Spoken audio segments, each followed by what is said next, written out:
So hello and welcome guys, मैं नितिन संगानी आपका हमारे चैनल सिंपल इन्वेस्टमेंट्स पे हार्दिक स्वागत करता हूँ। सो जो आज का हमारा टॉपिक है वो होने वाला है, जो हमारी सीरीज चल रही थी जिसमें हम वॉरेन बफेट के शेयर होल्डर्स लेटर की समरी दे रहे थे हिंदी में। सो उसी सीरीज का एक पार्ट होने वाला है, ठीक है। और ये जो पार्ट होने वाला है वो है जो हमारी पिछली वीडियो आई थी जो कि थी 1978 की पार्ट 1 थी वो, और ये जो वीडियो है ये 1978 का पार्ट 2 होने वाला है। लेकिन उसके पहले अगर आपने अभी तक हमारे चैनल को सब्सक्राइब नहीं किया तो फटाक से जाके नीचे उस लाल कलर के बटन को दबा दीजिए। जो करना है उसके साथ आप कीजिए, लेकिन बस वो दब जाना चाहिए वो बटन, और उसके बाजू में जो बेल आइकन है वो भी दबा दीजिए ताकि आपको हमारे नए वीडियो की नोटिफिकेशन मिलते रहे, ठीक है। तो अब हम चालू करेंगे हमारा जो समरी था लेटर का 1978 का पार्ट 2, ठीक है। तो इसके सबसे पहले हम चलते हैं हमारी पीपीटी पे। तो हेलो फ्रेंड्स, अब आ चुके हैं आप हमारी पीपीटी पे। तो जो हमारी पीपीटी है Berkshire Hathaway share holders letter 1978 summary Hindi part 2 by simple investment, ठीक है। सब चालू करते हैं हम। सबसे पहले आएगा हमारा लेसन नंबर 1, ठीक है। तो जो लेसन नंबर 1 है हमारा, उसमें वॉरेन बफेट जी कहते हैं we get excited enough to commit a big percentage of our investment money to equities only when we find 1 businesses we can understand, 2 with favorable long term prospect, 3 operated by honest and competent people, and 4th priced very attractively. We usually can identify a small number of potential investments meeting requirement 1, 2 and 3, but 4 often prevents action. तो जैसा कि आपने देखा होगा हमारी 1978 के letter का part 2 का जो लेसन नंबर 1 है उसमें वॉरेन बफेट जी ये कहते हैं कि हमें ऐसी बहुत सारी कंपनी मिलती है जिसमें हमें वो 3 कैरेक्टरिस्टिक मिलती है। कौन सी 3 कैरेक्टरिस्टिक, वो जानने के लिए आपको हमारा 1977 का जो वीडियो का जो सेकंड पार्ट था वो आपको देखना पड़ेगा। अगर आपने देखा है तो बहुत अच्छा, अगर आपने अभी तक देखा नहीं है तो पार्ट 1 1977 का पार्ट 1 और पार्ट 2 में यहाँ पे आई बटन में लिंक दे दूंगा, तो आप जाके देख के आ जाइए। और थोड़ा रिकैप करने के लिए मैं बता देता हूँ, यहाँ पे किसी भी कंपनी में इन्वेस्ट करने के लिए 4 चीजें जरूरी होती है। वॉरेन बफेट के लिए बेसिकली 4 चीज जरूरी होती है और हमें भी ये 4 चीजों के बारे में हमेशा सोचना पड़ेगा।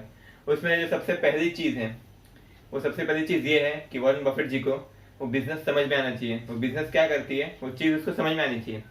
और जो सेकंड जो चीज है वो ये है कि जो बिजनेस है उसके ग्रोथ प्रोस्पेक्ट अच्छे होने चाहिए, मीन्स उसमें ग्रोथ होना चाहिए, ग्रोथ होने का चांसेस होना चाहिए, ठीक है।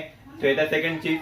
और जो तीसरी चीज है वो ये है कि उसका मैनेजमेंट है वो अच्छा होना चाहिए, मैनेजमेंट पे आप भरोसा कर सकते हो वैसा होना चाहिए, ठीक है। और जो चौथी चीज है वो ये है कि वो बिजनेस बार्गेन पे मिलना चाहिए, वो बिजनेस पे अच्छा बार्गेन मिलना चाहिए, ठीक है, सस्ते प्राइस में मिलना चाहिए, तभी आप उस चीज को उस बिजनेस को खरीद सकते हो, ठीक है। तो यही है वो 4 चीजें।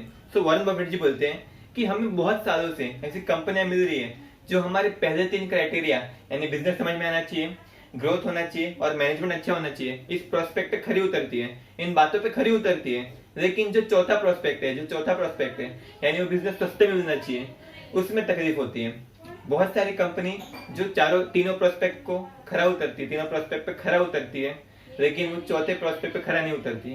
सो मेनली जो वॉरेन बफेट जी जो कंपनी चूज करते हैं उनको चारों प्रोस्पेक्ट पे खरा उतरना ही चाहिए। आपको मीन्स उसमें 19-20 का फर्क नहीं चल सकता, एकदम परफेक्टली वो कंपनी सस्ते में मिलनी चाहिए, ठीक है।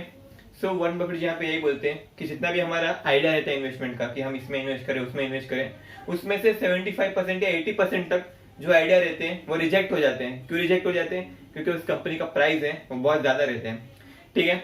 सो वॉरेन बफेट यही बोलते हैं कि उस कंपनी का प्राइस को नीचे गिरने की हम कामना करते हैं और उसकी प्राइस जैसे नीचे गिर जाएगी वैसे हम उसके शेयर खरीद लेंगे, लेकिन जब तक प्राइस नीचे नहीं गिरती तब तक हम उसको आंख उठा के भी नहीं देखते हैं, ठीक है। तो एक प्राइस जो चीज है वो एक बहुत ज्यादा इंपॉर्टेंट फैक्टर है अगर आपको शेयर खरीदना है। और ये प्राइस जो है इसका इंपॉर्टेंस वॉरेन बफेट जाके के ऑल लेटर में बताते हैं। अगर आप वो चीज सुनोगे तो आप बेसिकली कोई भी कंपनी ज्यादा प्राइस पे खरीदोगे ही नहीं, ठीक है।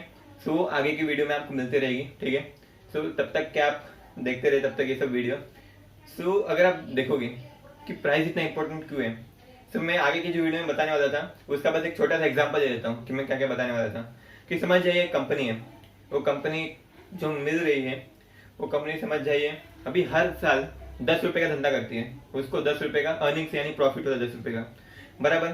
सो अभी उस कंपनी को 10 रुपए का प्रॉफिट होता है, सो आप चाहते हो कि आप उस कंपनी को खरीदो, बराबर। सो अगर आप देखोगे तो आप बोलोगे कि हाँ भाई ये कंपनी अच्छी है, उसका बिजनेस भी समझ में आ रहा है, पहली बात। दूसरी बात कि हाँ भाई उसका ग्रोथ अच्छा हो सकता है, तीसरी बात उसका मैनेजमेंट अच्छा है। लेकिन ये जो चौथी बात है, जो उसका प्राइस है, उसको आपको पता नहीं है। तो आप सबसे पहले चेक करोगे कि भाई प्राइस कितना है। तो अगर आप देखोगे कि वो हर साल 10 रुपये कमाती है और आप चाहते हो कि मीन्स वो तकरीबन कंपनी 10 साल तक चलेगी, आपके पास 10 साल तक रहे, ठीक है, लॉन्ग टर्म में आपके पास वो कंपनी 10 साल तक रहे। तो ये 10-10 रुपये करके अगर समझ जाए उसमें ग्रोथ होती भी नहीं है, फिर भी वो 10 साल में 100 रुपये कमा पाएगी। सो आप क्या चाहते हो कि कंपनी आपको 100 रुपये के नीचे मिले, ठीक है। तो आप सोचते हो कि ये कंपनी क्योंकि हर साल 10 रुपये कमाती है और मैं इसको 10 साल तक होल्ड करूंगा, 10 से 11 साल तक। सो मैं चाहता हूँ कि कंपनी मुझे 100 रुपये के अंदर मिले, ताकि जब 10 साल पूरा हो जाए तो ये कंपनी 100 रुपये कमा ले और फिर उसके बाद जो भी रुपया कमाए, या फिर 5 रुपया 6 रुपया हर साल को जितना भी कमाए वो मेरी जेब में जाए, ठीक है। सो ओके, सो अब आप उस कंपनी के प्राइस को देखोगे तो उसका प्राइस 120 रुपया चल रहा है, यानी वो 12 साल में जितनी कमाई कर सकती है उतने पैसे मीन्स उसका भी प्राइस चल रहा है उस कंपनी का। तो क्या आप खरीदोगे? मैं तो नहीं खरीदूंगा, क्योंकि आप सोचते हो कि वो कंपनी को 10 साल का प्रॉफिट निकल जाना चाहिए। अब 12 साल में प्रॉफिट निकलेगा, हाँ अगर बहुत ज्यादा अच्छी कंपनी हुई तो हाँ भाई पे कर सकते हैं हम लोग। उसका मीन्स ऐसा ब्रांड होना चाहिए, एक नाम होना चाहिए, जैसे समझ जाए को रिलायंस जैसी कंपनी उसका नाम है भाई, एप्पल जैसी कंपनी उसका नाम है, ठीक है। तो ऐसी कंपनी हो सो अच्छी रहती है। लेकिन फिर भी मीन्स इतना ज्यादा अच्छी कंपनी नहीं है, लेकिन फिर भी बहुत ज्यादा महंगी मिल रही है, यानी 10 साल में वो जितना पैसा कमा सकती है उससे भी ज्यादा प्राइस की मिल रही है। तो आप खरीदोगे? नहीं खरीदोगे ना, क्योंकि उतनी कमाई नहीं उस कंपनी की, आप एक शेयर पे उतना कमा नहीं सकते उस कंपनी से, ठीक है। तो इसलिए आप खरीदोगे नहीं। सो बेसिकली वॉरेन बफेट जी भी यही बोलते हैं कि इसलिए आपको स्टॉक के प्राइस पे बहुत ज्यादा ध्यान देना चाहिए, ठीक है। सो ये था हमारा लेसन नंबर 1। अब चलते हैं लेसन नंबर 2 के तरफ। ठीक है। सो जैसा आप मीन्स एक्सप्लेनेशन समझ गए होंगे कि वॉरेन बफेट जी ऐसा चाहते हैं, और वो आगे ये कहते हैं, तो जो यहाँ पे पॉइंट है वो पॉइंट यही है कि the point is that the price plays an important role in value investing. You always need to buy the stock और a company below the interesting value और you have made a significant loss. So Warren Buffett ji का कहना यही है कि आपको कोई भी कंपनी उसकी इंट्रेंसिक वैल्यू यानी वो कंपनी की सही कीमत कितनी है, आपके हिसाब से उस कंपनी की कीमत कितनी है, उस कीमत से सस्ते दाम पे आपको उस कंपनी को खरीदना पड़ेगा, तभी आपको प्रॉफिट हो सकते हैं, ठीक है। और ये जो बात है ये बहुत ज़्यादा इंपॉर्टेंट बात है, बहुत बहुत बहुत बहुत बहुत ज़्यादा इंपॉर्टेंट बात है। आप इसका स्क्रीनशॉट खींचिए, आपके दिमाग में मीन्स ऐसा क्या बोलते हैं, एकदम फोटो डाल दीजिए अपने दिमाग में।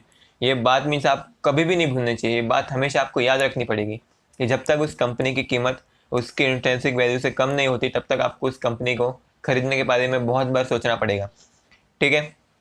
सो ये था हमारा लेसन नंबर 1। आशा करता हूँ कि आपको लेसन नंबर 1 समझ में आया होगा। सो अब चलते हैं हम हमारे लेसन नंबर 2 के ऊपर। सो जो हमारा लेसन नंबर 2 है उसमें वॉरेन बफेट जी कहते हैं, at the end of 1975 our insurance subsidiaries held common equities with a market value exactly equal to the cost of $39.3 million.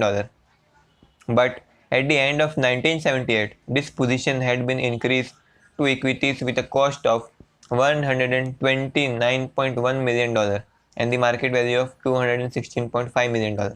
जैसा कि आपने पीपीटी में देखा होगा, तो जो हमारा लेसन नंबर 2 है उसमें आपको ये पता चलता है कि जो वॉरेन बफेट जी का जो पैसा था शेयर मार्केट में, उनका 1975 में तकरीबन $33 मिलियन पैसा लगा हुआ था उनकी कंपनी का शेयर मार्केट में। उस साल 33 मिलियन यानी $33 मिलियन लगे हुए थे।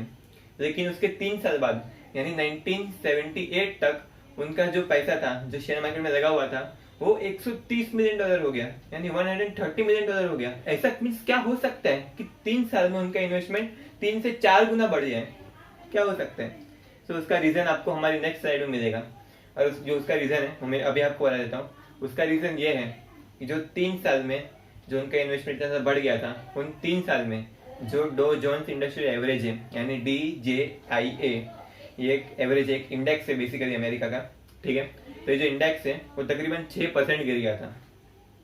इसका मतलब ये है कि जो इंडेक्स, जैसा हमने पहले बताया था कि इंडेक्स फंड वाली वीडियो में जो बताया था हमने, यहाँ पे आई बटन में लिंक है, आप चाहिए तो देख सकते हो। तो जो इंडेक्स फंड वाली वीडियो में बताया था, तो देश की इकोनॉमी है और इंडेक्स है वो साथ में चलते रहते हैं। सो इंडेक्स फंड 6% गिरा यानी देश की इकोनॉमी गिरी, और बेसिकली देश की इकोनॉमी गिरी सो स्टॉक प्राइसेस भी गिरने वाले हैं। सो ये जो 3 साल में जिसमें वॉरेन बफेट जी का शेयर मार्केट में पैसा जो इन्वेस्टमेंट थी वो तकरीबन 3 से 4 गुना हो गए, उसमें जो मार्केट था वो तकरीबन 6 से 8% गिरा, और जो शेयर में उन्होंने इन्वेस्ट किया रहेगा वो तो बहुत ही % गिरे होंगे, ठीक है। तो इससे पता यही चलता है कि जब मार्केट गिरता है तो आपको मार्केट में पैसा लगाना चाहिए। मे बी उसके बाद वो मार्केट और भी गिर जाए, उसका पता नहीं आपको, क्योंकि वॉरेन बफेट ने जो इसके पहले वाला जो ये वीडियो हमने बनाया था 1978 का पार्ट 1, उसमें लेसन में वॉरेन बफेट जी ने कहा था कि आगे कुछ समय में 3-4 महीने में क्या होने वाला है आपको पता नहीं है, लेकिन हमें ये पता है कि 5 से 10 साल में क्या होगा। मार्केट अभी गिरा है 30% या फिर 6%, जितना भी परसेंट गिरा है कभी ना कभी उछलेगा वापिस से, 10 साल में तो आराम से ऊपर चले जाएगा। ठीक है, सो हमें हमेशा लॉन्ग टर्म के लिए सोचना है। सो जब भी मार्केट गिरता है तो आपको पैसा लगा देना चाहिए। मैं भी थोड़ा थोड़ा करके लगाए ताकि मार्केट और गिरे तो आप और पैसा लगा सकते हो, आपको शेयर के प्राइस और सस्ते में मिले।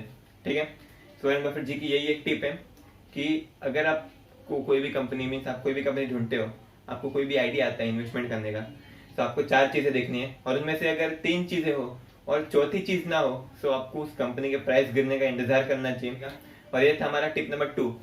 अब आते हैं टिप नंबर 3 की तरफ, लेकिन थोड़ा टिप नंबर 2 का जो स्लाइड थी 2-3 स्लाइड बाकी थी वो दिखा देते हैं हम आपको, फिर उसके बाद जाएंगे टिप नंबर 3 की तरफ, यानी लेसन नंबर 3 की तरफ। ठीक है, जो सवाल है वो ये है कि what cause Warren Buffett to more than triple his investment in security market. आपने हमारा एक्सप्लेनेशन समझ गए होंगे, सो वो हम हमारे पीपीटी लिखे हुए दिखाते हैं कि during the same interval the Dow Jones industrial average यानी DJIA, ये एक अमेरिकन इंडेक्स है। इंडेक्स क्या होता है अगर आपको नहीं पता तो ऊपर एक आई बटन में लिंक आएगा वीडियो का इंडेक्स फंड के ऊपर, तो आप वीडियो देख सकते हो। ठीक है, Dow Jones industrial average declined from 852 to 805 and almost 6% decline. It was a marvelous period for true value oriented equity buyer. तो इसमें वॉरेन बफेट जी कहते हैं कि जो ये 3 साल थे यानी 1975 से 1978 तक जो डो जोन्स था, जो हमें एक इंडेक्स था अमेरिका का, वो तकरीबन 6% डिक्लाइन हो गया था, जिसकी वजह से मुझे चीज़ों के प्राइस बहुत कम लग रहे थे, चीज़ें बहुत सस्ती लग रही थी, शेयर बहुत सस्ते लग रहे थे, इसलिए मैंने खरीदे और इसलिए मैंने इतना पैसा डाल दिया मार्केट में। सो इस सब का पॉइंट क्या है, इन सब का मतलब क्या है? So the point here is that you can buy heavily when the market falls, but remember only if the price is below intrinsic value. यानी यहाँ का जो पॉइंट है वो पॉइंट यही है कि आप जब मार्केट गिरता है सो आप बहुत पैसे लगा सकते हो, आप जब मार्केट गिरता है सो आप हेवीली चीज़ें खरीद सकते हो, आप हेवीली स्टॉक खरीद सकते हो, शेयर खरीद सकते हो, लेकिन आपको बस एक ही बात याद रखनी है कि उन स्टॉक का प्राइस मार्केट गिरने के बाद भी इंट्रिंसिक वैल्यू के नीचे होना चाहिए। ठीक है, ठीक है, सो ये था हमारा लेसन नंबर 2। अगर आपको पता नहीं इंट्रिंसिक वैल्यू क्या होता है तो हम उसके लिए भी एक अलग वीडियो बनाने वाले हैं। ठीक है, और कैसे कैलकुलेट करते हैं वो सब बताएंगे आपको, उसके ऊपर भी सीरीज बनाने वाले इंट्रिंसिक वैल्यू के ऊपर, वैल्यूएशन कंपनी कैसे निकाली जाए वो सबके ऊपर वीडियो बनाएंगे। ठीक है, सो मैं होप करता हूँ कि आपको लेसन नंबर 2 समझ में आया होगा। अब चलते हैं लेसन नंबर 3 की तरफ। ठीक है, सो जो हमारा लेसन नंबर 3 है वो ये बोलता है कि as we have seen in part 1 lesson 2 that is textile business comes under a business category anyone should never invest in, then why has Warren Buffett kept his textile business still in 1979 instead of investing in other favorable business? We will get the answer in next slide. तो यहाँ पर question ये है कि जैसे आपने जो इसकी पहले वाली वीडियो थी उसके लेसन नंबर 2 में देख लिया होगा कि वॉरेन बफेट जी कहते हैं कि उनका जो टेक्सटाइल बिजनेस है वो एक ऐसी बिजनेस की कैटेगरी में आता है, वो ऐसी कैटेगरी में आता है जिसमें किसी को भी पैसा नहीं लगाना चाहिए। सो ऐसा क्या हुआ जो वॉरेन बफेट जी ने इस चीज़ में पैसा लगाया?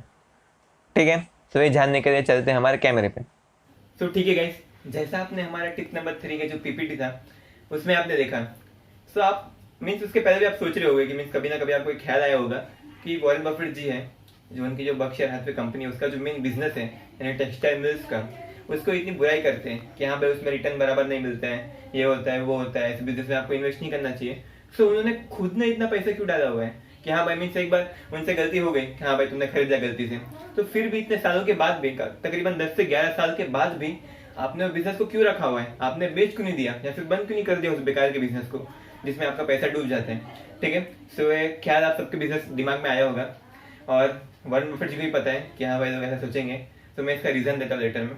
सो उन्होंने बोला है कि बिजनेस को ना फेंकने के मीन्स बिजनेस को बंद ना करने के 4 मेन कारण हैं, और वो 4 कारण उन्होंने दिए हुए लेटर में जो आपको नेक्स्ट पीपीटी में मिलेंगे, लेकिन उसके पहले मैं यहाँ पे आपको एक्सप्लेन कर देता हूँ। ठीक है, तो जो 4 कारण हैं उसमें जो पहला कारण है वो ये है कि वो जो मिल्स है, जो टेक्सटाइल मिल्स है, जो कपड़े बनाने की फैक्ट्री है, वो जिस भी एरिया में उस एरिया की वो मेन एम्प्लॉयर है, यानी उस एरिया में जितने भी लोग रहते हैं वो सब लोग मीन्स मोस्टली सब लोग तकरीबन 80% लोग उसकी कंपनी में काम करते हैं, उसकी कपड़ा बनाने की कंपनी में काम करते हैं। तो अगर कंपनी बंद पड़ गई तो फिर वो लोग कहाँ जाएंगे? और वो लोग भी बुढ़े बुढ़े लोग हैं, उनकी उम्र हो चुकी है, सो लोग अभी कुछ नया सीख भी नहीं सकते। सो उनका मीन्स जीवन तो तहस महस हो गया। तो इसलिए वॉरेन बफेट जी बंद नहीं करते। ठीक है, तो ये थी पहली चीज़। अब दूसरी चीज़ ये है कि जो कंपनी है, जो कपड़ा बनाने वाली कंपनी है, उसकी मैनेजमेंट है वो बहुत अच्छी है। उसकी मैनेजमेंट बहुत ज़्यादा कोशिश कर रही है कि हाँ भाई हम उसको आगे लाएं, हम कुछ ना कुछ करें। हाँ भाई एक दूसरे टक्कर दें, हम कुछ भी करें, हम कुछ ना कुछ करके हम इसको आगे लाएं, क्योंकि भाई बहुत पैसा लगा हुआ है और हमें कुछ ना कुछ करना ही पड़ेगा। और तो इसलिए उसकी मैनेजमेंट है वो बहुत ज़्यादा अच्छी है और वॉरेन बफेट जी को भी वो पसंद है। ठीक है, तो इसलिए भी एक कारण है कि उन्होंने अभी तक ये बिजनेस को बेचा नहीं है। ये थी दूसरी रीज़न। तो अब है तीसरा रीज़न है वो ये है कि जो वहाँ की लेबर है, जो कंपनी जो जिस भी गांव में जिस भी जगह पे बसी हुई है, उसके जो लोग हैं वो बहुत कॉपरेट कर रहे हैं। जो उसके लेबर है, जो मजदूर है उस कंपनी के, वो बहुत कॉपरेट करते हैं कि हाँ भाई आपकी कंपनी बेकार चल रही है, प्रॉफिट नहीं हो रहा है, ठीक है हम हमारी सैलरी थोड़ा कम दे देंगे, हमारी सैलरी आप थोड़ा कम कर देना। ठीक है, हम समझ सकते हैं, आप कंपनी बंद मत कीजिए वरना हम काम नहीं कर पाएंगे। ठीक है, तो मीन जो उसके लेबर है, जो उसके मजदूर है, वो कॉपरेटिव है, वो बहुत साथ देते हैं वॉरेन बफेट का और उनकी कंपनी का। ठीक है, तो ये भी एक रीज़न है कि वॉरेन बफेट जी वो कंपनी बंद नहीं करें। तो ये था तीसरा रीज़न। और चौथा रीज़न ये है कि वो जो कंपनी है वो तकरीबन मीन्स मॉडेस्ट रिटर्न दे रही है, तकरीबन 10%, मे बी 10%, 9-10% के आसपास रिटर्न दे रही है। वॉरेन बफेट जी बोलते हैं कि जो पहले 3 रीज़न है और चौथा रीज़न है कि वो कंपनी लॉस में नहीं जा रही है, तो इसलिए हम उसको रखे हुए, अभी भी रखा हुआ है, उस कंपनी को बेचा नहीं है, बंद नहीं किया है। ठीक है, सो यही था रीज़न कि वॉरेन बफेट जी ने अभी भी उस कंपनी को रखा हुआ है, उसको फेंका नहीं है। सो यहाँ पे हमें इससे क्या सीखने मिलता है? आप सोचोगे कि ये चीज़ क्यों बताई मैंने? ये चीज़ इसलिए बताएं कि इससे हमें ये सीखने मिलता है कि वॉरेन बफेट जी की कुछ मजबूरी थी, उन मजबूरियों की वजह से उन्होंने ऐसे बिजनेस को रखा, ऐसे बिजनेस को फेंका नहीं। लेकिन हमारे पास कोई भी मजबूरी नहीं है, हमें ऐसे बिजनेस में बिल्कुल भी कुछ भी होने पर ऐसे बिजनेस में हमें इन्वेस्ट नहीं करने। ठीक है, तो अभी आप सोचोगे कि अगर आप नए हो इस वीडियो पे, इस सीरीज पे नए हो, तो आप सोचोगे कि मैं किस बिजनेस में किसकी बात कर रहा हूँ, कैसे बिजनेस में इन्वेस्ट नहीं करना चाहिए। अगर आपको पता नहीं है तो आप स्टार्टिंग से जो इस सीरीज का जो फर्स्ट वीडियो था वहाँ से आप वीडियो देखते देखते आइए। तकरीबन सिर्फ 3 वीडियो बनाए अभी तक, सो वीडियो देखते देखते आए, सो वहाँ से आपको पता चल जाएगा कि आपको कैसे बिजनेस में इन्वेस्ट नहीं करना चाहिए। ठीक है, सो उसके लिए प्लीज वो सब वीडियो भी देख लेना आप। ठीक है, तो ये वॉरेन बफेट जी है, उनके पास 4 कंपल्शन थी, उनकी 4 मजबूरियाँ थी, जिसकी वजह से उनको बिजनेस इतना नुकसान होने के बाद भी उनके पैसे डूब रहे थे, फिर भी उनको बिजनेस रखना पड़ा और वो पैसे किसी और बिजनेस में नहीं डाल सकते थे। ठीक है, तो ये यहाँ पे पॉइंट है। So the point is that Warren Buffett has some compulsions to keep this type of business, but you should never invest any amount in this type of businesses. So यहाँ पे जो मेन पॉइंट है वो यही है कि Warren Buffett जी के सामने कुछ मजबूरियाँ हैं, उनको कुछ कंपल्शंस है ऐसे बिजनेस को रखने के लिए, लेकिन आपको कभी भी भूल के भी सपने में भी ऐसे बिजनेस में इन्वेस्ट नहीं करना है।